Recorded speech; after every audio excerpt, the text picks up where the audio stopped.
ওয়ালাইকুম। আজকে তৈরি করব মজাদার কোন আইসক্রিম, তাও আবার বাসায়। তো সবাই সাথেই থাকুন, দেখতে থাকুন কোন আইসক্রিম তৈরির রেসিপি। প্রথমে একটি হাঁড়িতে 2 টেবিল চামচ গুঁড়ো দুধ দিয়ে দেব।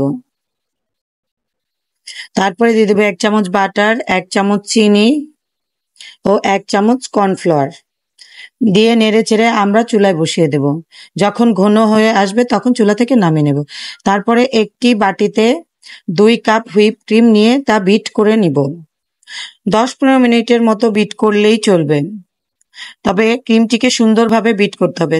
পরে দিয়ে দেব 1 টেবিল চামচ ভ্যানিলা এসেন্স ও মিশ্রণটি দিয়ে একটু ভালোভাবে বিট করে নিতে হবে। তারপরে আমি একটি আমুলের ডার্ক চকলেট নিয়েছি। আপনারা যে কোনো ব্র্যান্ডের ডার্ক চকলেট নিতে পারেন। ডার্ক চকলেটগুলোকে ছোট ছোট টুকরো করে কেটে নিতে হবে যাতে সুন্দরভাবে মেল্ট হয়ে যায়।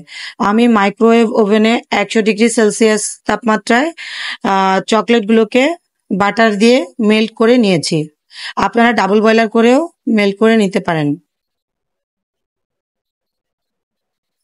চকলেটগুলো মেল্ট করা হয়ে গেলে আমরা আইসক্রিমের মিশ্রণটিকে এবার বক্সে ঢেলে নিব। যে কোনো বক্সে আমরা আইসক্রিম জমাতে পারি। আমি বাসায় একটি বক্স ছিল, সেটি নিয়ে নিয়েছি। বক্সটির এক পাশে ভ্যানিলা আইসক্রিম জমাবো এবং আরেকটি পাশে চকলেট, 2টি ফ্লেভারের আইসক্রিম একটি বক্সে জমাবো। তো আমরা বাকি যে মিশ্রণটি আছে ওটার মধ্যে চকলেট মেল্ট করা যে চকলেট ছিল সেটা দিয়ে দিলাম এবং ভালো করে মিশিয়ে নিয়ে বাকি আইসক্রিমের মিশ্রণটি আমরা বক্সটিতে ঢেলে দিব। বক্সটিকে ঢেলে আমরা ডিপ ফ্রিজে 8 ঘন্টার জন্য সংরক্ষণ করব। 8 ঘন্টা পরে দেখা যাবে যে আমাদের আইসক্রিমটি খুব সুন্দরভাবে সেট হয়ে গিয়েছে। এভাবে কিন্তু আমরা যে কোনো ধরনের চকলেট আইসক্রিম, ভ্যানিলা আইসক্রিম এভাবেই তৈরি করে বাসায় নিতে পারি। বাস, তারপরে এবার 8 ঘন্টার জন্য আমরা ডিপ ফ্রিজে রেখে দিব।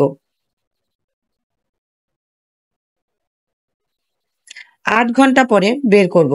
তার আগে আমি কোন আইসক্রিমে যে মেল্ট করা চকলেট ছিল তার বাকিটা আবার গরম করে নিয়েছি এবং কোনের মধ্যে কিছুটা চকলেট দিয়ে দেব। বাজারের কোন আইসক্রিমগুলোর ভিতরেও কিন্তু এরকম চকলেট দেয়া থাকে।